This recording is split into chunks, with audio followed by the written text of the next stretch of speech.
মায়ের কদম চুমে নিলে খোদার রহম হতো, মায়ের কদম চুমে নিলে খোদার রহম হতো। ফুলের সুবাস যতই থাক হবে না মায়ের মতো। জোরে বলেন না, আর একটু চিল্লা হবে না, আর একটু জোরে হবে না, নারাই তাকবীর। ফুলের সুবাস যতই থাক হবে না মায়ের মতো, ফুলের সুবাস যতই থাক হবে না মায়ের মতো। মায়ের কদম চুমে নিলে খোদার রহম হতো, মায়ের কদম চুমে নিলে খোদার রহম হতো। জান্নাত যদি পেতে চাও দিও না মায়ের ব্যথা, জান্নাত যদি পেতে চাও দিও না পিতার ব্যথা। আমার মায়ের মতো মা খুঁজলে পাওয়া যাবে না, আমার মায়ের মতো মা খুঁজলে পাওয়া যাবে না। জান্নাত যদি পেতে চাও দিও না মায়ের ব্যথা, গর্ভে ধারণের যন্ত্রণা মায়ের বুকে গাঁথা। আমার মায়ের মতো মা খুঁজলে পাওয়া যাবে না। মায়ের কদম চুমে নিলে খোদার রহম হতো, মায়ের কদম চুমে নিলে খোদার রহম হতো। ফুলের সুবাস যতই থাক হবে না মায়ের মতো, ফুলের সুবাস যতই থাক হবে না মায়ের মতো। মায়ের কদম চুমে নিলে খোদার রহম হতো, মায়ের কদম চুমে নিলে খোদার রহম হতো। আল্লাহুম্মা, খুব জোরে বল। আবার একটু ভক্তি করে পড়েন।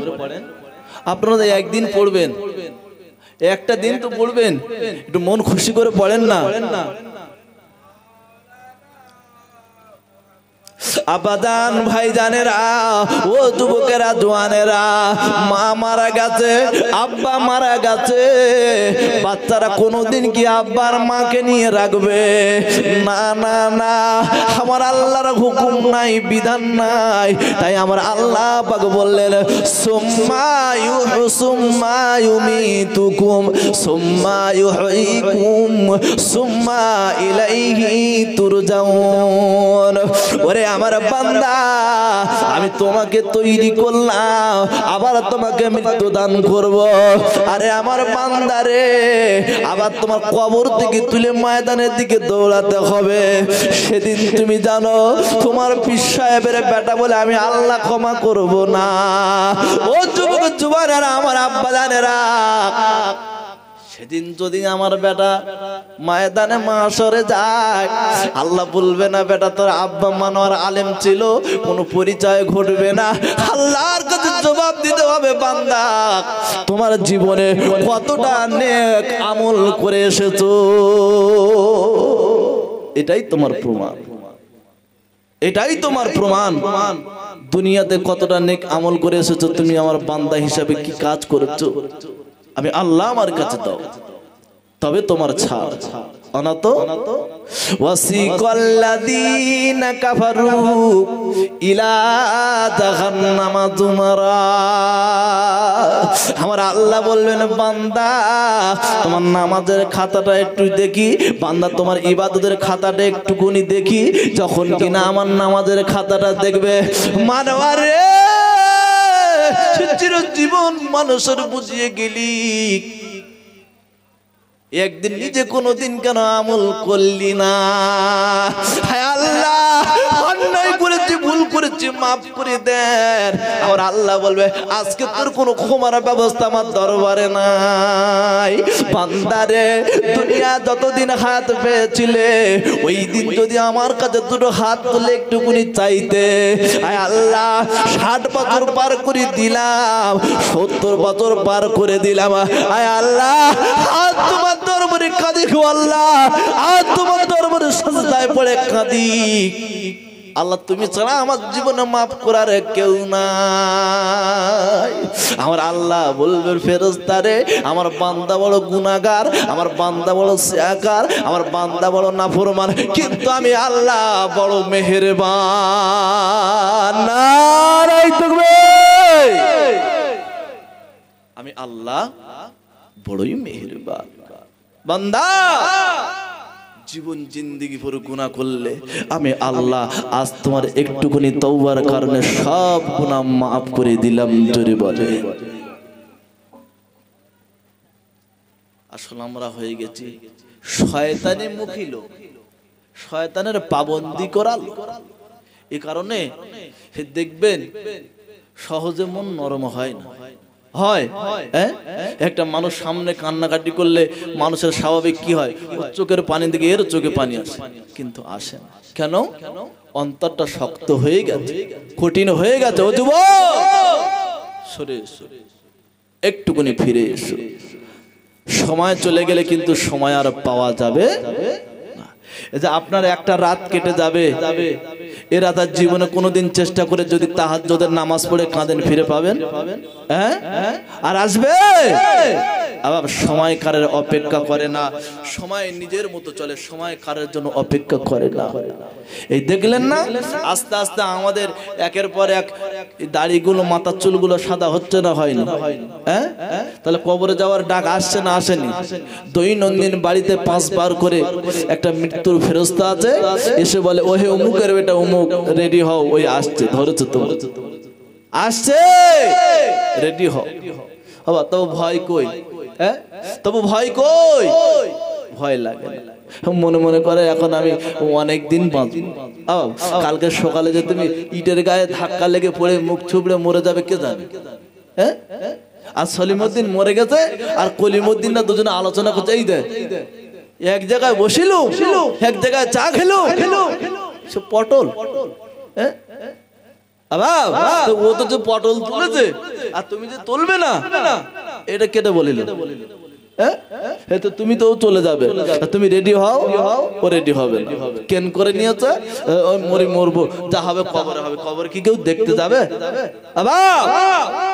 কবরে যা হবে, একবার যদি দুনিয়ার জমিনে এরকম কেউ পেত না, জীবনে আর দুনিয়া দুনিয়া করতো না। ঈসা নবী নূহ আলাইহিস সালামের শামকে জিজ্ঞাসা করছে, বেটা তুমি তো কবরে ছিলে, তো আমি তোমাকে তো কবর থেকে জীবিত করলাম, তাই একটু মৃত্যুর যন্ত্রণাটা আমাকে একটু বলো না। এখন ঈসা নবী যেই বলেছে বাবা একটুকুনি বলো, এখন নূহ আলাইহিস সালামের বেটা একটা ছিল শাম আর একটা কেনান, ঠিক কি না? হ্যাঁ, এখন শাম তো ঈমানের কলেমা পড়েছে, কিন্তু কেনান ঈমানের কলেমা পড়েনি। নূহ আলাইহিস সালাম বলেছিলেন, বেটা শাম, যেদিন তোকে ময়দানে তোলা হবে, নূহের বেটা বলে পরিচয় হবে না, পরিচয় হবে তোমার আমলে। এখন ঈসা নবী তুলে বলছে, তুমি তো মরেছিলে কবরে, তো আমি তো আল্লাহর হুকুমে তোমাকে জীবিত করা হলো, এটা তুমি একটু বলবে মরণের কি কষ্ট? চাচা যান, মরণের যে কষ্ট, মরণের যে জখমদানি আমি আপনাকে বোঝাতে বলতে পারবো না, আমি আপনাকে বুঝিয়ে বলতে পারবো না। হায় আল্লাহর নবী, ঈসা নবী গো, আমার চেহারার দিকে একবার আপনি চেয়ে দেখেন। বলে আপনার চেহারার দিকে চেয়ে দেখলাম, বলে আল্লাহর নবী গো, আজ থেকে 100 বছর হয়ে গেছে আমি মারা গেছি। ও আল্লাহর নবী সাল্লাল্লাহু, আজও পর্যন্ত মরণের যে কষ্ট হয়েছিল, ওই মরণের কষ্টের সাথে এত একটা শরীর থেকে ঘাম বের হয়েছিল, আজ 100 বছর কবরে জগতে পার হয়ে গেল নবী গো, আজও পর্যন্ত আমার শরীর থেকে মরণের কষ্টের ঘামের আজও পর্যন্ত এই ঘামটা শুকায় না। সেই ঘামের যে কারণে ভিজে গিয়েছিল আজ পর্যন্ত ঘামটা শুকায় না। তাহলে কি কষ্ট একবার ভাবে। এজন্য আমি আপনাদের অনুরোধ করবো, সময় চলে গেলে কিন্তু আর পাওয়া যাবে না বাবা। আপনারা ফিরে আসে একটু আল্লাহ আল্লাহ করেন। এই দেখেন সময় চলে গেলে আর পাওয়া যাবে না। বিবি জুবাইদার হারুন আর রশিদ এখন স্বামী স্ত্রীর রাস্তা দিয়ে যাচ্ছে, আর একটা পাগল মানুষ দুটো ছোট ছোট ধুলো দিয়ে ঘর করেছে। আমাদের বাচ্চারা করে না? করে তো। এখন পাগলটা ধুলো নিয়ে দুটো ছোট ছোট ঘর করে আর বলছে, একটা বড় করেছে একটা ছোট করেছে করে, আর বলছে ছোট ঘরটা নেবে 5,000 টাকা, যে বড়টা নেবে 10,000 টাকা। কেউ কিনবে বলে মনে হয়? বিবি জুবাইদা এইবারে স্বামীর পিছু পিছু যায়, আর পাগল মানুষটা বলে, কেউ কি আছো গো? ছোট্ট ঘরটা কিনবে 5,000 টাকা দিয়ে, আর এই বড় ঘরটা কিনবে 10,000 টাকা দিয়ে। এখন যে যার মতো দেখে আর চলে যায়। বিবি জুবাইদা স্বামীর পিছনে পিছনে দেখে একটা পাগল মানুষ ধুলোবালি ঘর নিয়ে বিক্রি করছে। ওই পাগল মানুষ বলে, ওরে আল্লাহর বান্দা রে, ওরে আল্লাহর বান্দা, এই ছোট জান্নাতটা 5,000 টাকা, এই বড় জান্নাতটা 10,000 টাকা।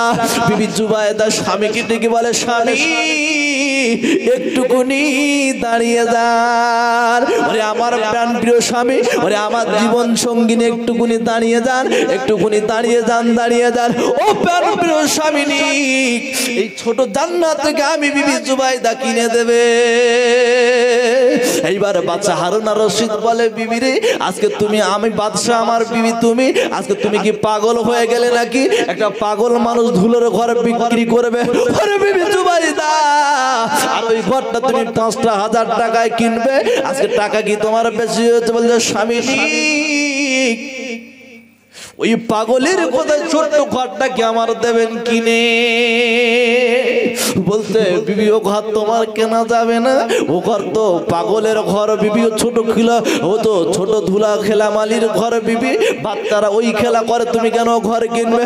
ও স্বামীনি, একবার আমাকে একটা ছোট্ট ঘর কিনে দিন। হারুন আর রশিদ বলে, বিবি তুমি কি পাগল হয়ে গেছো কিনা? বিবি তুমি ধুলা বালির ঘর কিনবে কেন? চলো চলো আমরা চলে যাই। এইবারে স্বামী আগে চলছে, এইবারে বিবি জুবাইদা কি করলো? পাগলের সঙ্গে কথা বললো, ওরে পাগল, ও আল্লাহর পাগল, আমার কাছে তো তেমন টাকা পয়সা নাই। ওরে পাগল, আল্লাহর পাগল রে, আমি বিবি জুবাইদা, আমার কাছে কোনো টাকা পয়সা নাই, তবে একটা জিনিস করতে পারি। আমার স্বামী আমার গলাতে একটা স্বর্ণের হার করে দিয়েছে, আমার স্বামী একটা সোনার হার করে দিয়েছে গলাতে, এই স্বর্ণের হারটা কি পাগল তুমি নেবে? এই হারটা কি তুমি নেবে? এই হারের বদলে কি একটা ছোট্ট ধুলার ঘর আমার কাছে বিক্রয় করে দেবে? পাগল বলছে, তাই না হয় দাও, তো টাকা নেই যখন, ছোট্ট ওই হারটা আমাকে দিয়ে দাও, আর এই ছোট জান্নাতটা তুমি নিয়ে নাও। বিশ্বাস হয়? কি বলে পাগল মানুষ, 5,000 টাকা ছোট্ট একটা ধুলামালের ঘর বিক্রি।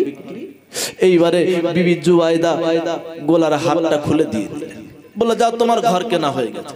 এখন বিবি জুবাইদা আস্তে আস্তে স্বামীর পিছনে চলে যায়। ঘোরাঘুরি হয়ে গেল বাপ, চতুর্দিকে ঘোরাঘুরি হয়ে গেল, দেখা দেখি হয়ে গেল। এইবারে বিবি বলতে স্বামী, বিবি বলতে স্বামী একটু ঘরে চলে। এইবারে ঘরে ঘরে আস্তে আস্তে ঘরের দিকে ফিরতে লাগলেন। ও যুবক জোয়ান, আমার আব্বা জানেরা, বিবি জুবাইদার গোলার দিকে স্বামীর নজর পড়ে গেল। ও বিবি জুবাইদা রে, আমি যে খুশি করে তোমার জন্য একটা গোলার স্বর্ণের হার করে দিয়েছি বিবি, ওই হারটা তুমি কোথায় ফেলে দিয়েছো বিবি বলো? এইবারে বিবি গলার দিকে যে লজ্জায় পড়ে গেলেন, স্বামীনি আপনি আমাকে মাফ করবেন, স্বামী আপনি আমাকে ক্ষমা করবেন, আপনি আমাকে মানা করেছেন ধুলোমালির ঘরটা কিনতে, তবে আমি ওই ঘরটা কিনে ফেলেছি। ও আমার প্রাণ প্রিয় স্বামী, আপনি আমাকে ক্ষমা করবেন, আপনি আমার প্রতি রাগান্বিত হবেন না। স্বামী বলে বিবি তোমাকে তো মানা করলাম, ও বিবি তোমাকে তো মানা করলাম, পাগলের কথা নিও না। এইবার বিবি বলছে স্বামী গো আমার মন মানে না। ও স্বামী গো আজ আমি তোমার বিবি জুবাইদা, আমার মন চেয়েছে যেন একটা জান্নাতি ঘরে কিনে নে। বলছে বিবি পাগলের কথাই শুনে, পাগলের কথাটা শুনে আমার দেওয়া হার তুমি দিয়ে দিলে, আজকের আমার দেওয়া হার তুমি দিয়ে দিলে। স্বামী কিছু মনে করবেন না, আপনারা আমি করজন অনুরোধ করি, আমার প্রাণ প্রিয় স্বামী আপনি আমাকে ক্ষমা করেন। এইবারে খাওয়া দাওয়া করে বিবি, খাওয়া দাওয়া করে স্বামীকে নিয়ে বিবি ঘুমিয়ে পড়লেন, স্বামীকে নিয়ে বিবি ঘুমিয়ে পড়লেন। এইবারে বাদশা হারুন আর রশিদ রাতে স্বপ্নের মাধ্যমে দেখে বিবি জুবাইদার নামে একটা জান্নাতের দরজায় লেখা আছে, ও বিবি জুবাইদা এটা তোমার জান্নাত। একটু জোরে বলে। স্বামী ঘুমের মধ্যে দেখে একটা জান্নাতের দরজায় বিবি জুবাইদার নামটা লেখা আছে।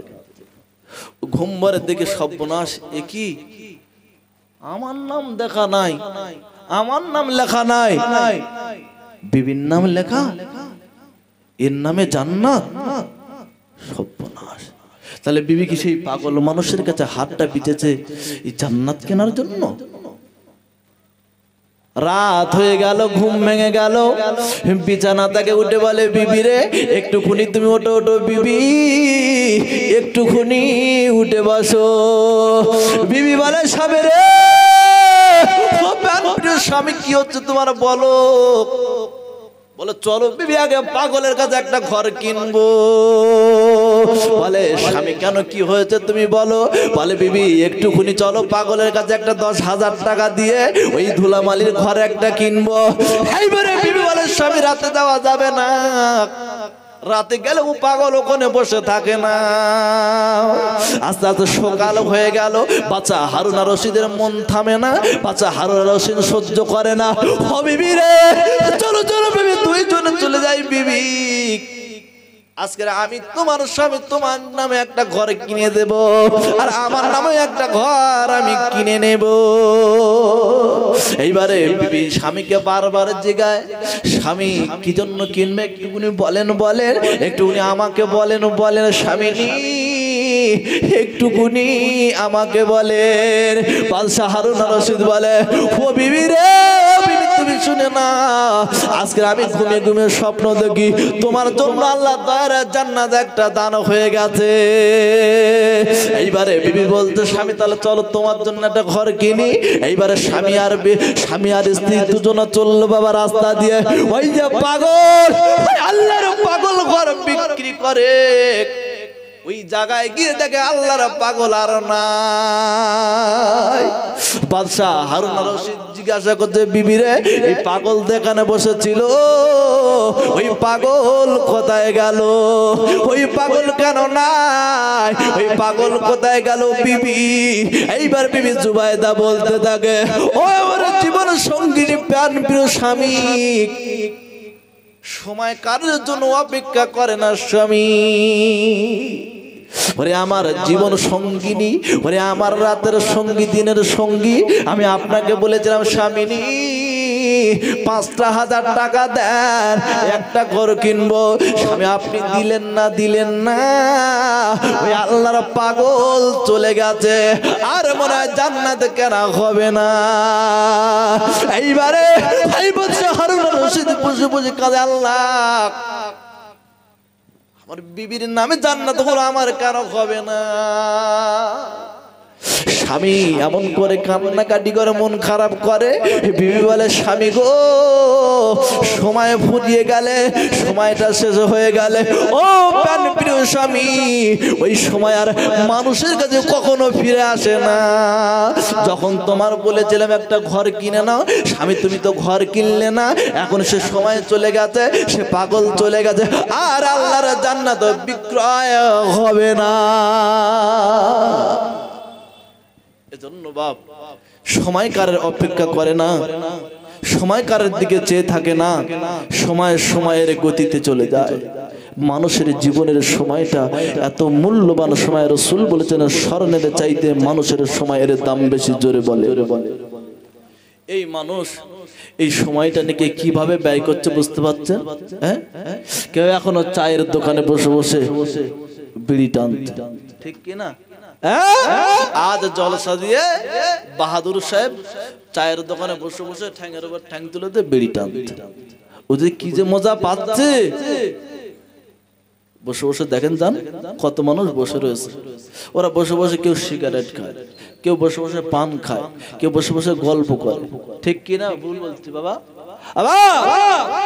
একবার ভেবে দেখেন তো, এই যে সময়টা ওই বিড়ি খেতে খেতে পার হয়, ওই চা খেতে খেতে পার হয়, ও সময় জীবন আর ঘুরে পাবো বলে মনে হয়? হ্যাঁ, আপনি বলেন আর পাবো কোনোদিন? সময় সময়ের গতিতে চলবে। আবার মানুষের সময় কিন্তু ঘুরে পাওয়া যাবে না। এজন্য আমি আপনাদেরকে অনুরোধ করব, ফিরে আসে, ফিরে আসে, আল্লাহর দরবারে একবার তওবা করেন। আল্লাহ, আমি তো অনেক গুনাহ করেছি, ভুল করেছি, তুমি তো ক্ষমাশীল গো মাবুদ, একবার আমাকে তুমি ক্ষমা করে দাও। আল্লাহর রহমতে আপনাদের গুনাহগুলো আমার আল্লাহ পানির মতো ঝরিয়ে ফেলে দেবে। জোরে বলেন না সুবহানাল্লাহ। দুনিয়ার মানুষ খুব লোভী, ভুল বলেছে? হ্যাঁ, দুনিয়ার মানুষ খুব লোভী। কিরকম জানেন? আল্লাহ মানুষের সব পূরণ করতে পারবে, মানুষের চাহিদা কোনোদিন পূরণ করতে পারবে? এক বিঘে জমি হয়েছে, বেটা বলছে আর এক বিঘে কিনবে। আগে মেটিয়াপুরে ওই ভাড়াটা ঘরে থাকতো, কষ্ট বিষ্ট করে আল্লাহ তার ওসিলা করে এক বিঘে জমি কিনিয়েছে। বলছে আল্লাহ আর এক বিঘে, আর এক বিঘে হলো, বললো আল্লাহ একটা দুতলা ঘর। এই করতে করতে বলছে আল্লাহ ভাঙড়ের রাজা হব। আল্লাহ আল্লাহ এই মসজিদের এই গ্রামের হেদাকাঙ্ক্ষী হব। আল্লাহ বলে এই এত কেন লোভ রে? রাসূল তাই তিনটে দাগ পাশাপাশি কেটেছিলেন 1400 বছর আগে। আল্লাহর নবী, দয়ার নবী, মার নবী তিনটে দাগ পাশাপাশি পাশাপাশি করে দুটো, একটা কাটলো পাশাপাশি, আর একটা কাটলো, আর একটা দূরে কাটলো।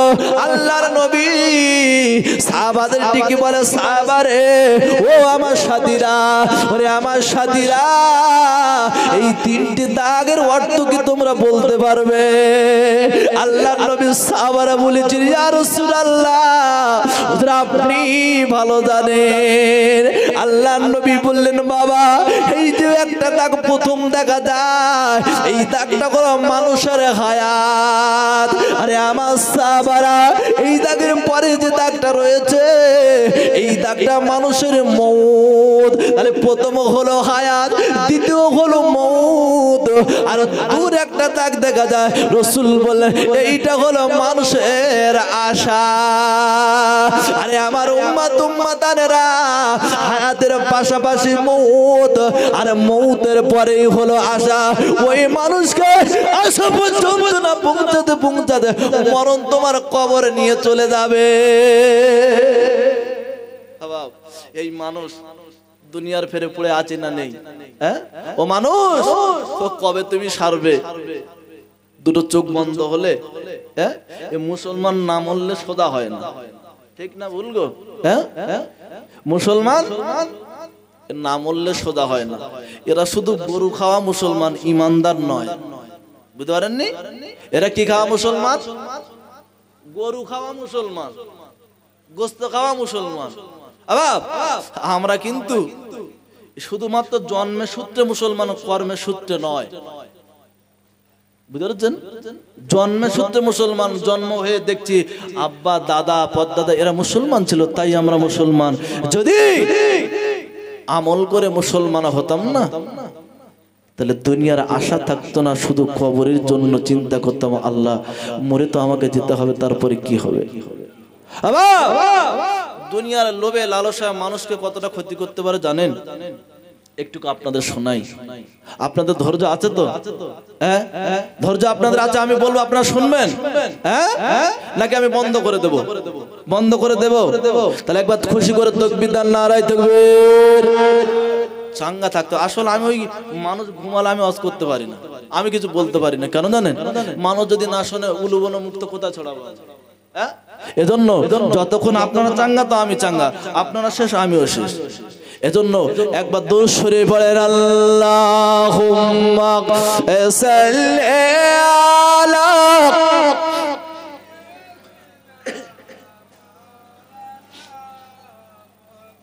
ওয়া আলা আলি। ওরে আমার নবীর দেওয়ানা, টিভি দেখা ছাড়বো না, আমরা নবীর দেওয়ানা, মদ খাওয়া ছাড়বো না, আমরা নবীর দেওয়ানা, বাপের ভাত দেব না, আমরা নবীর দেওয়ানি, সিরিয়াল দেখা ছাড়বো নি, আমরা নবীর দেওয়ানা, বাপের ভাত দেব না, রে আমরা নবীর দেওয়ানা, সুদ নেওয়া ছাড়বো না, আমরা নবীর দেওয়ানা, জমি বন্ধক নেওয়া ছাড়বো না, আমরা নবীর দেওয়ানা, হারাম খাওয়া ছাড়বো না, এই তো নবীর দেওয়ানা। শুধু বলিস নবীর উম্মত নবীর উম্মত, কাজে কিচ্ছু নাই, সব ফাঁকা, বেকার, মহব্বত বেকার। বলে আব্বার ভালোবাসে, আমার পিতামাতার খুব ভালোবাসে, কিন্তু জীবনে এক বাটি তরকারি দিয়ে খাই না। এ কি ভালোবাসা? হ্যাঁ, এই কি ভালোবাসা? নবীকে ভালোবাসি, নবীকে ভালোবাসি, কেরাম বার ফজরের নামাজ পড়ে দেখাও দিন দেখি নবীর ভালোবাসা। পারবেন? আরে আপনারা পারবেন ফজরের নামাজ পড়তে?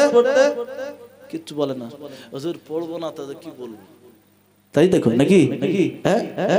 আব্বাজান ভাইজানেরা, দুনিয়া আপনাকে কোথায় নিয়ে যায় দেখেন।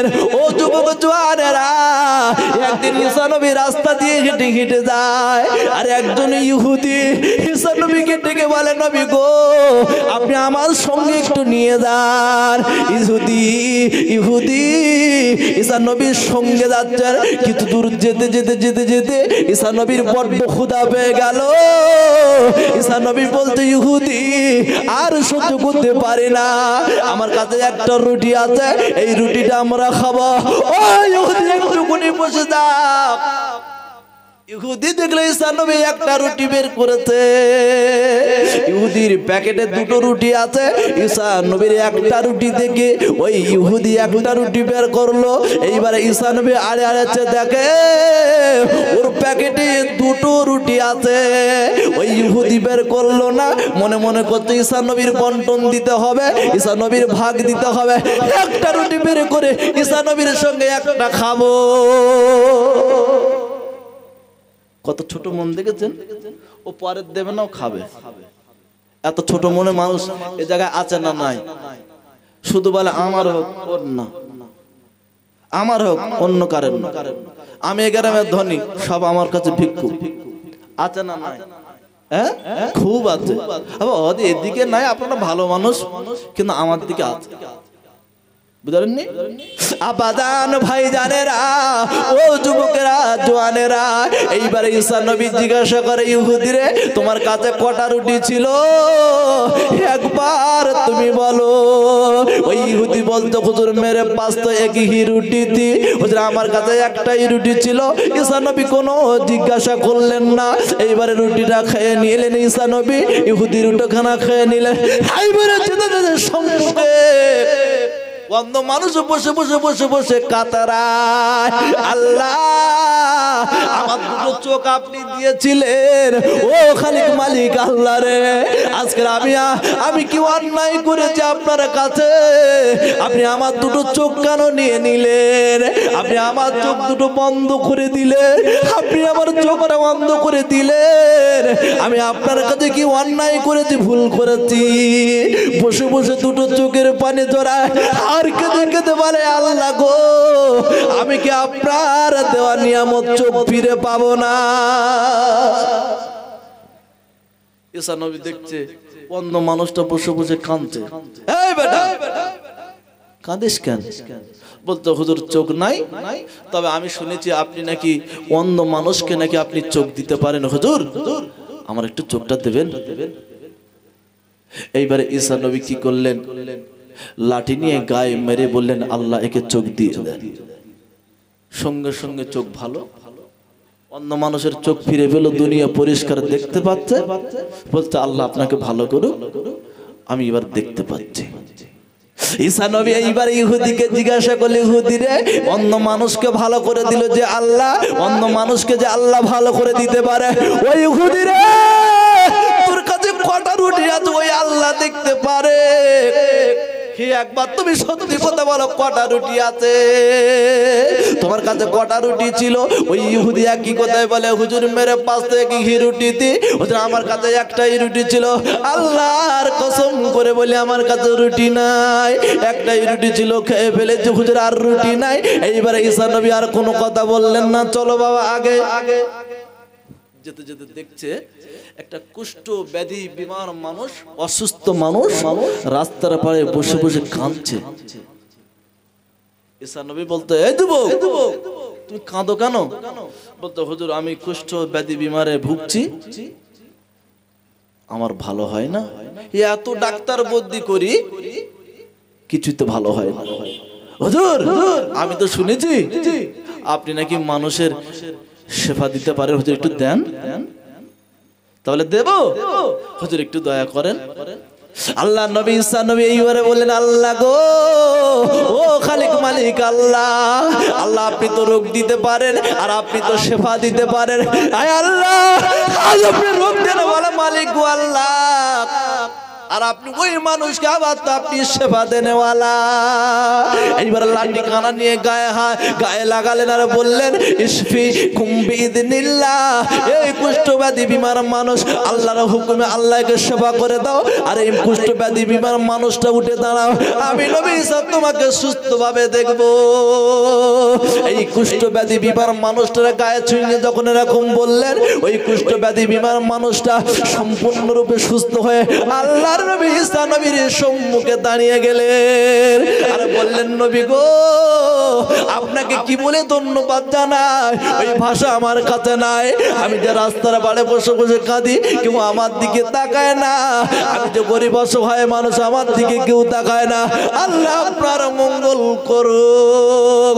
এইবারে ঈসা নবী ডেকে বলতে, ইহুদি রে, ওই ইহুদি একবার তুমি বলো যে মানুষটাকে, যে কুষ্ঠ ব্যাধি বিমার মানুষটাকে সুস্থতা দান করলেন, যে মানুষটাকে আজকের উঠতে পারছিল না, ওই মানুষটাকে যে আল্লাহ সুস্থতা দান করেছে, ওই খোদার কসম করে বলি ইহুদি তুমি একবার বলো তোমার কাছে কটা রুটি ছিল? ইহুদি বলতো, হুজুর মেরে পাশ তো একই রুটিতে, হুজুর আমার কাছে একটাই রুটি ছিল, আর দ্বিতীয় রুটি নাই। সত্যি কথা বলেছে ইহুদি, বকিল ইহুদি মনে করছে ঈসা নবী খাবে তাই দিতে হবে, বলতে হবে আমি পরের খাবো কিন্তু দেবো না, শুধু তাইম তো আমাকে দাও আমি গেলি, কাউকে দেবো না। এই একই যন্ত্র তৈরি হচ্ছে, শুধু আমি খাবো কাউকে দেবো না। এই যন্ত্র আছে এখানে না নাই? এখানে আছে, খুব আছে। শুধু আমার দাও আমি খাই, তুমি কথা খাও। আব্বাজান সোনা চাঁদ যুবক জোয়ান রে, এবার ঈসা নবী বলে, ইহুদি আর একটু আগে চলো যাই। ঈসা নবী আগে করে আগে যেতে লাগলেন, সম্মুখে দেখতে একটা জঙ্গল থেকে কি সুন্দর হরিণ, কি সুন্দর তার ফুটফুটে চেহারা, কি সুন্দর তার মস ফুটফুটে চেহারা, কি সুন্দর তার দেখতে।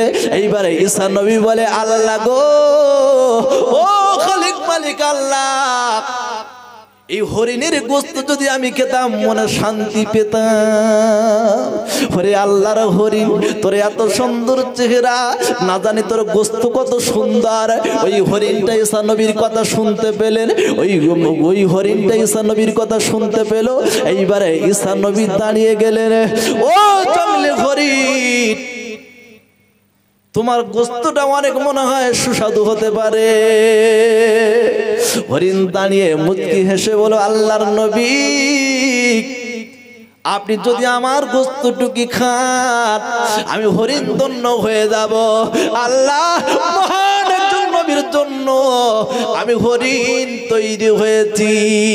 যদি আপনি আমার গোশতটুকু খেয়ে খুশি হন নবী গো, আমি জীবন ধন্য মনে করতাম। এইবারে জঙ্গলি হরিণটা নবী ঈসার কাছে এলো। এইবারে নবী ঈসা জবাব করে বলল, ইহুদি রে, এই গোশত আমরা ঘুনা করে খাবো। ও যুবক জোয়ান আমার আব্বা জানেরা, ওই হরিণের গোশত গুনাহ করে ইহুদি আর নবী খাবে। এইবারে খাওয়া খাওয়াই হচ্ছে। ঈসা নবী বলতে, ইহুদি তবে হাড়গুলো জানে এদিক ওদিক করবা না। ওই ইহুদি তুমি হাড়গুলো জড়ো করে রেখে দেবে, হাড়গুলো জানো কোথাও ফেলবে না। ইহুদি জিজ্ঞাসা করে, নবী গো, ও আল্লাহর নবী ঈসা গো, মোরা জীব যন্ত্র হাড় দিয়ে আপনি কি করবে? বলতে, ও হাড়ের কাজ আছে, রেখে দাও, ফেলো না। বলতে, তো ভাঙা হাড়। বলতে, ওতে কাজ লাগাবো, রেখে দাও, ফেলো না। ঈসা নবী খাচ্ছেন, ইহুদি খাচ্ছেন, হাড়গুলো এক জায়গায় করছে। এবার হাড়গুলো এক জায়গায় রাখা হলো, বাবু হাড়গুলো একই জায়গায় একত্রিত করা হলো। ও যুবক জোয়ান আমার আব্বা জানেরা, খাওয়া হয়ে গেল, ঈসা নবীর পেট ভরে গেল। এবার ঈসা নবী বললেন, আল্লাহ কুম্বিদিনিল্লাহ, এ জঙ্গলি হরিণ, আল্লাহর হুকুমে যেমন তুই জঙ্গলে হেঁটে হেঁটে যাচ্ছিলিস, ওইভাবে জঙ্গলে হেঁটে চলে যা। ওরে বাবু রে, যুবক জোয়ান আমার আব্বা জানেরা, ওই জঙ্গলি হরিণটা আবার আল্লাহর হুকুমে সবাল হয়ে গেল। আল্লাহর হুকুমে তার জীবন ফিরে পেল। ওই হরিণটা গুটি গুটি নবীর দিকে চায় আর বলে, নবী গো আপনি খুশি? আল্লাহর নবী ঈসা বললেন, আমি অনেক খুশি। বলে, আমি চলি? তো বলে, চলো। ওই হরিণটা ঈসা নবীর স্বাগতম জানিয়ে বললেন, নবী চললাম, আর হয়তো দেখা হবে না। জঙ্গলের ভিতরে চলে গেল। এইবারে ঈসা নবী ডেকে বলেন, ইহুদি একটা জীবন্ত পশুর গোশত আপনাকে খাওয়ালাম, এবারে কি বলবে? একটুকুনি বলো না, কটা রুটি ছিল? যন্ত্রে এখনো বলতে, ওদের একটা রুটি ছিল। সত্যি কথা বলে, ওদের একটা রুটি ছিল। বলতে, হ্যাঁ গো, এত কিছু করে দেখালাম, তোমার সত্যি কথা বলা যায়নি? এমন হাড়ি কিপটে রুটি দিতে হবে? বলতেন না, কেন দেবো, ও পরের খাবে। তাই বলতে, হুজুর একটা রুটি ছিল। ঈসা নবী বলতে, গো কুষ্ঠ ব্যাধি মানুষটাকে ভালো করে দিল আল্লাহ, একটা অন্ধ মানুষকে আল্লাহ ভালো করে দিল, আর এই জীবন্ত হরিণের গোশত ঘুনা করে তুমি খেলে, সে আল্লাহ কি দেখা পায় না? কটা রুটি? তুমি মিথ্যা কথা কেন বলো? বলতো, হুজুর মেরে 5 থেকে হে রুটি থি। ঈসা নবী বলতে, ঠিক আছে থাক, চলো চলো। আবার এইবারে যেতে যেতে ঈসা নবী বলছে, ইহুদি আমার জন্য খুব কষ্ট হয়ে গেছে, আর যেতে পারছি না, তো একটু আরাম করি। এখন ওই ইহুদি মনে করেছে যে ঈসা নবী যেই ঘুমাবে, ওই লাঠিটা আমি না চলে যাবো। কেন? ওই লাঠি যার গায়ে মারে সে তো সুস্থ হয়ে যায়, তো ওই লাঠি নিয়ে আমিও একটুখানি খেলা দেখাবো। বুঝলেন? ও লাঠি খেলা দেখাতে পারবে? হ্যাঁ, মুসা আলাইহিস সালামের লাঠি যদি অন্য কেউ নিয়ে বলে আমিও খেলা দেখাবো, সম্ভব হয়? একটা সাপ ছেড়ে দিয়েছে, আর ফেরাউনের রাজ দরবার থেকে যত সাপ বের হয়েছিল, একটা সাপ সব সাপকে খেয়ে ধ্বংস করে দিল। শেষমেশ ফেরাউন বলছে, মুসা তোর সাপ তুই সামলা, ও সাপ আমার দিকে যেন না আসে, আমার ভয় তো বুক কাঁপছে, একটুখানি সামলা। ওরে মুসা রে, একটু তুই তোর সাপটা সামলে নে মুসা রে, আমি ফেরাউন আর বলবো না। ওরে মুসা একবার সামলে নে। ওরে মুসা রে, তোর সাপ তুই ধরে নে মুসা রে, আর ফেরাউন সাপ ছাড়বে না মুসা রে। এবার মুসা বলছে, ফেরাউন তুমি বড় জাদুকর, তুমি একটা একটা সাপ নাই হাজার হাজার সাপ ছেড়েছিলে, হাজার হাজার সাপ ছেড়ে দিলে। ওরে ফেরাউন রে, আমার আল্লাহ বড় কারিশমাওয়ালা, আমার আল্লাহ বড় ক্ষমতাশীল, আমার আল্লাহ বড় ক্ষমতাশীল মানুষ। ইন্নাল্লাহা আলা কুল্লি শাইইন কাদির। ওরে ফেরাউন রে, এটা আল্লাহর ক্ষমতা, পৃথিবী কোন মানুষের ক্ষমতা নাই। একবার চিল্লে ধরে বলেন সুবহানাল্লাহ। ওরে আমার যুবকেরা জওয়ানেরা, এইবার ঈসা নবী ঠিকই বলে ইহুদি একটু আমি ক্লান্ত হয়ে গেছি জানো ঈসা নবী, আমি ঈসা নবী ক্লান্ত, একটু এখানে বিশ্রাম করব। ওই যন্ত্র কি করলো, ঈসা নবীর লাঠিটা নিয়ে গ্রামের দিকে চলে গেল।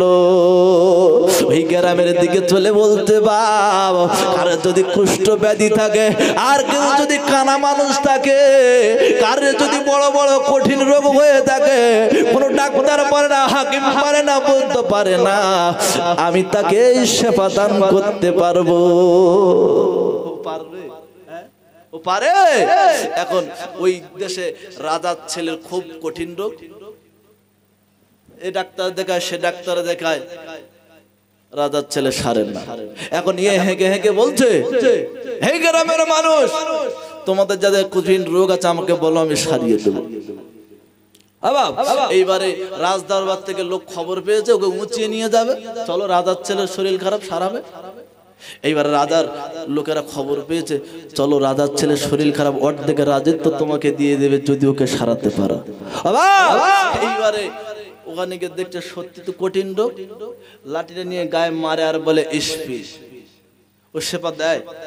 হ্যাঁ, আর ও তো ছিল নবীর হাত, আর এতে ছিল বব্বরের হাত, একই হয় নাকি? এইবারে ঈসা নবীর লাঠিখানা নিয়ে মারছে আর বলছে ইসফি, আল্লাহ একে শেফা দাও। আল্লাহ বলে তোর জব্দ করবি যন্ত্র, ঈসা নবীর লাঠি তুই না এলিগে নেই। এবার বারবার বলে আর মারে। আবাদান ভাইজানেরা, ও যুবকেরা জওয়ানেরা, মারতে মারতে যুবকটাকে মেরে ফেললো, মারতে মারতে যুবকটাকে মেরে ফেললো। রাজা বলে, ও বিশেষ গুণী, তুমি নাকি আমার ছেলেকে জীবিত করে দেবে, আমার ছেলেকে সুস্থ করে দেবে, আমার ছেলেকে রোগ থেকে মুক্ত দেবে। আজকে আমার ছেলেকে যেমন তুমি মারলে, আর তোমার ছাড়া নাই, চলো আমার রাস্তার তোমাকে ফাঁসির মঞ্চে ঝুলিয়ে দেব।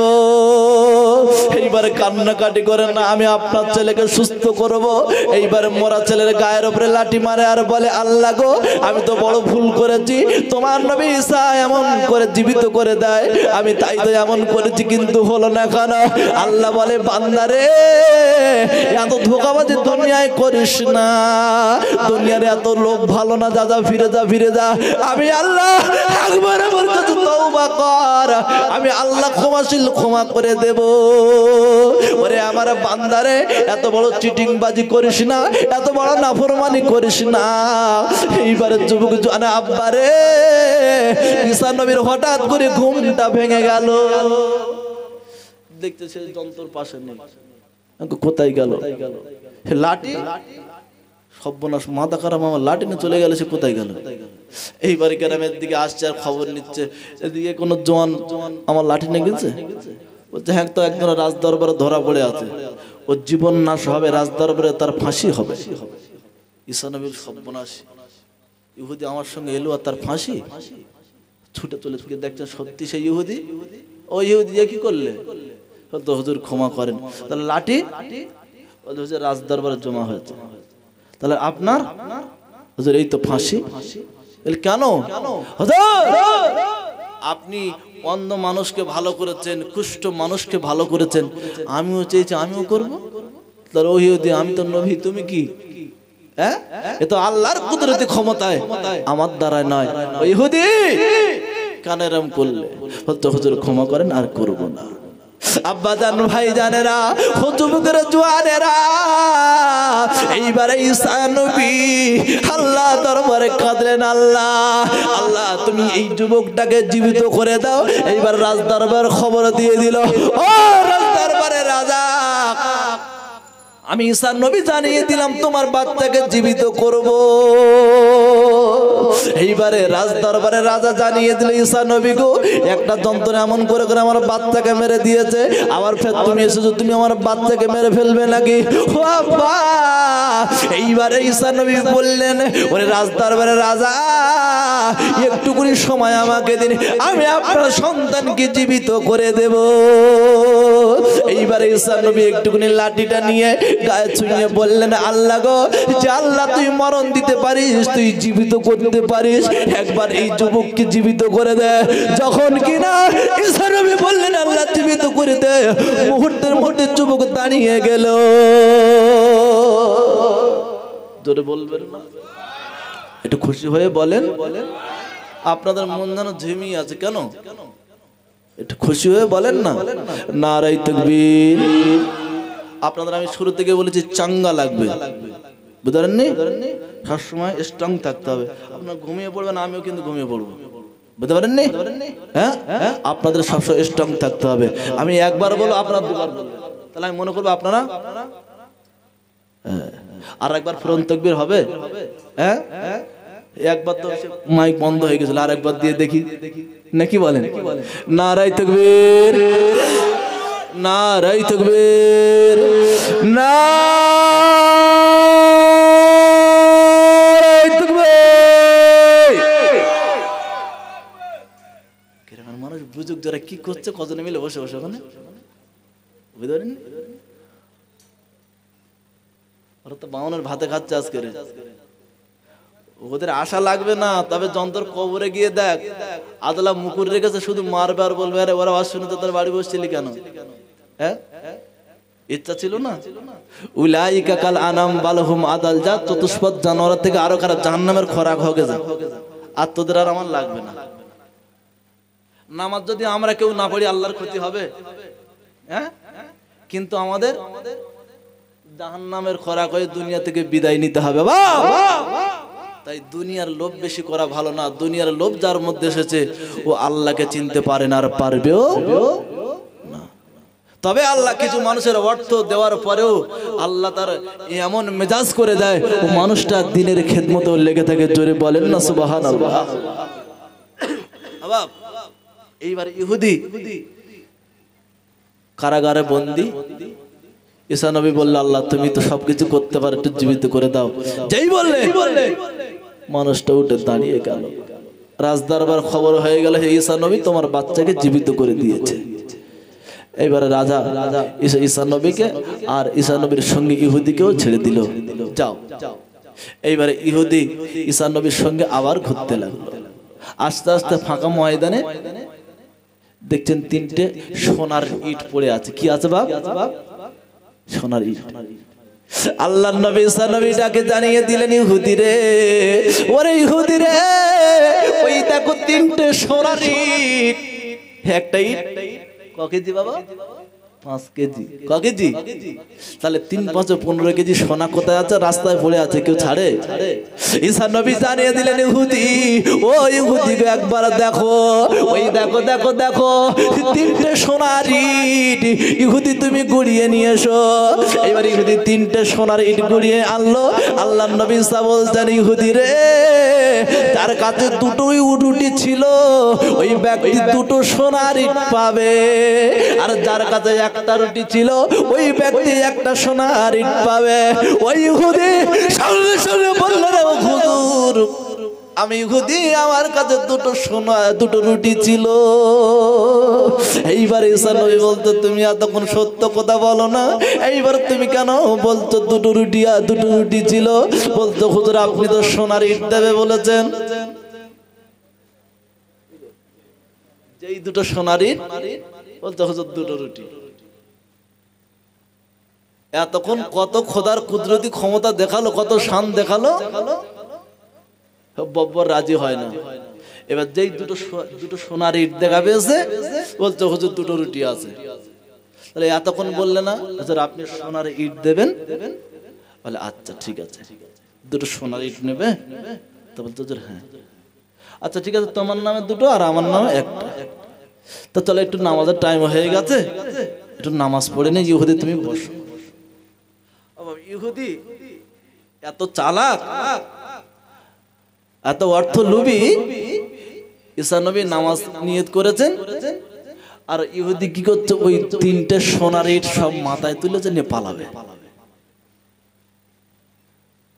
একে তো সারা বছর মিথ্যা কথা বলে এসছে, সারা জীবনটা মিথ্যা চলে গেল, আজও সত্য বলতে পারলাম না। শোনা ও যুবক, সরে এসো। এইবারে ইহুদি 3টে সোনার ইট মাথায় তুলেছে, নিয়ে পালাবে, ঈসা নবীকে দেবে না। আমার আব্বা জান ভাই জানেন, আরে এইবারে ঈসা নবী কি করলেন, নামাজ শেষ করে দেখতে ইহুদি 3টে ইট নিয়ে পালাতো। এইবারে নবী ঈসা বলছে কোন দিকে গেলে ইহুদি, এইবার আস্তে আস্তে রাস্তা দিয়ে যেতে যেতে দেখছে ইহুদি 3টে ইট নিয়ে যেতে পারছে না। ওই ইহুদি রে, 3টে ইট তুমি নিয়ে পালালে, এখানে কেন দাঁড়িয়ে আছো? বলতে হুজুর আমি যেতে পারি না, আর আমি 3টে ইট নিয়ে হাঁটতে পারি না খুদর। ইহুদি রে, তোমার তো একটা ইট দুটো ইট ছিল, ওই 3টের মধ্যে আমি ঈসা নবী আমার তো একটা ছিল। বলতে হুজুর 3টে সোনার ইট আমার নেবার বড় আশা, আমি এই 3টে সোনার ইট নিয়ে নেব। বলতে ইহুদি তুমি নিয়ে যেতে পারবে না, আমারও ভাগ তুমি কেন নিয়ে পালাচ্ছিলে বলো? বলতে হুজুর ক্ষমা করেন, দুটো ইট দেন। বলতে এই 3টে ইট ইহুদি এখানে পড়ে থাক, আমরা একটু সামনের দিক থেকে চলো ঘুরে আসি। ইহুদি বলতে হুজুর 3টে সোনার ইট এখানে যে ফেলে যাবেন, তো যে দেখবে সে রাখে। বলতে ইহুদি ওই ইট থাকবে। সোনার ইট আপনি কি বলেন? হ্যাঁ, সোনার ইট যদি আমরা যেতে যেতে ঘটক করে 3টে সোনার ইট পাই, তো আমরা কি আর রেখে যাবো বলে মনে হয়? হ্যাঁ, আগে তোর গাড়ি বন্ধ কর, সোনার ইট। ইহুদি বলতে হুজুর যাবো না। কেন? বলতো সোনার ইট এমনি আমি মিথ্যা কথা বলেছিলাম, আপনি যতবার বলেছেন আমি বারে বারে মিথ্যা কথা বলে শুধু সোনার ইট নেবো বলে সত্যি কথা বলেছি, আর আপনি আমার ইট দেবেন না, রেখে চলে যাবেন, আমি যাবো না। বলতে ইহুদি ওই ইট কেউ নেবে না, তোমার ইট তোমার থাকবে, চলো। এইবারে শহর ছেড়ে একটু গ্রামের দিকে ঘুরে ঘুরে ঘুরে ঘুরে মানুষকে দাওয়াতের জন্য বলে বলে আসছে। এই এমন সময় ওই রাস্তা দিয়ে 3জন ব্যক্তি হেঁটে হেঁটে যে দেখছে 3টে সোনার ইট, ওদের মন বিশাল খুশি।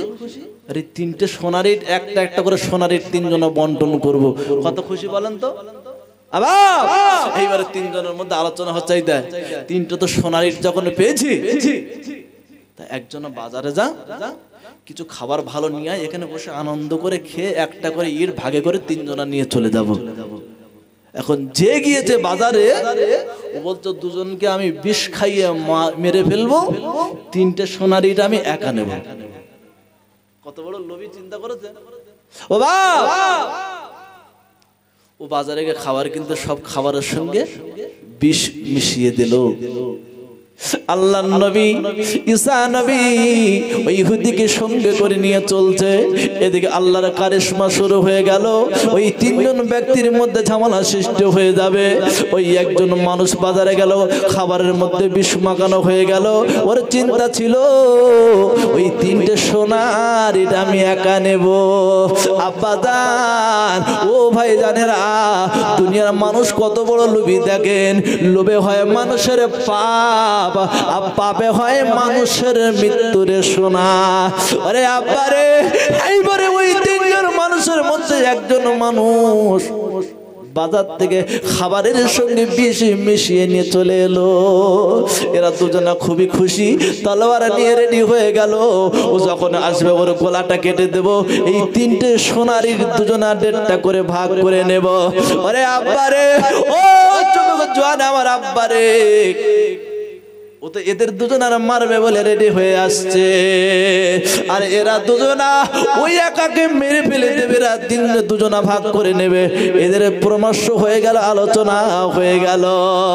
আব্বা জান ভাই জানেরা, ও যুবকেরা জওয়ানেরা, ও যখন কিনা খাবার এনে উপস্থিত হলো, এই 2জনা মিলে তলোয়ার নিয়ে গলাটা কেটে দিয়ে 2জনা খুশি হয়ে গেল। 2জনা এবার আনন্দিত হয়ে গেল, আমরা 2জনা 3টে সোনার ইট ভাগ করে নেব। ওরে আব্বারে, ও যুবক জওয়ানেরা, এইবারে ওকে গলাটা কেটে জবাই করে ফেলে দিল। দুজনা মিলে আনন্দ সহকারে খাবারটা খাবে। ওই খাবারে ছিল বিষ মেশানো। দুজনা আনন্দ করে খেলো, খেয়ে ওই জায়গাতে বিশেষ কারণে দুজনারা জান ওখানে শেষ হয়ে গেল। তিনজনা এই জায়গায় মরে পড়ে রইল। তিনটে সোনার ইটও ওই জায়গায় পড়ে আছে। অতি লোভে পাপ, পাপে হয় মানুষের মৃত্যু। ঠিক কিনা বলি না বলি? একজন আছে যে আমি একা তিনটে নেব, ও মূল্য। দুজন আছে যে ভাগ করে নেব, এরাও মূল্য।